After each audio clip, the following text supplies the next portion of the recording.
Hello மக்களே! நான் வந்து ஒரு சேலஞ்ச் ஸ்டார்ட் பண்ணியிருக்கேன். அதாவது no junk food for 3 weeks ஓகேங்களா?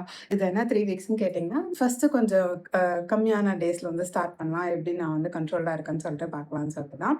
போஸ்ட்மார்ட்டம் சொல்லிட்டு 1 1/4 வருஷமா வந்து ஃபுல்லா இறக்கிட்டுருக்கேன். ஸோ, அதனால என்ன ஆச்சுன்னா, பிரெக்னன்சிக்கு முன்னாடி இருந்த வெயிட்ட விட அதிகமா ஏறிட்டுருக்கேன். ஸோ, அதனால கொஞ்சம் கண்ட்ரோலா இருக்கணும் அப்படின்னு சொல்லிட்டு எடுத்தோனே பல்கா டயட்ல விழாம ஃபர்ஸ்ட்டு நான் என்னென்ன ஜங்க் ஃபுட்லாம் சாப்பிட்றேன்றத நோட் பண்ணி அத வந்து பண்ணிட்டேன். டே 1 வந்து சக்ஸஸ்ஃபுல்லா முடிஞ்சுச்சு. இது வந்து இந்த வீடியோ யாருக்காகவும் இல்ல. எனக்காக நான் டாக்குமெண்ட் பண்றதுக்காக. ஸோ நான் இந்த மாரி ஏதாவது ஒண்ணு பண்ணா தான் வந்து கொஞ்சம் கன்சிஸ்டன்ட்டா இருப்பேன். ஸோ அதனால தான் ஒரு 3 லிட்டர்ஸ் வாட்டர் கம்ப்ளீட் பண்ணிட்டேன். ஃப்ரூட்ஸ் அண்ட் வெஜிடபிள்ஸ் அப்புறம் புரோட்டீன் முடிஞ்ச அளவுக்கு இன்க்ளூட் பண்ணியிருக்கேன். ஸோ இன்னைக்கு வந்து எந்த ஒரு ப்ராசஸ்டு ஃபுட்டோ, ஜங்க் ஃபுட்டோ காஃபி எடுத்துக்கிட்டேன். பட் அதுவுமே வந்து சுகர் இல்ல. அம் நாட்டு சக்கரை பனவெல்லம் யூஸ் பண்ணி எடுத்துக்கிட்டேன். அதுவுமே பாதி தான். ஸோ டே 1 வந்து சக்ஸஸ்ஃபுல்லா கம்ப்ளீட் பண்ணியாச்சு. அடுத்து வந்து டே 2ல பார்க்கலாம். Okay bye.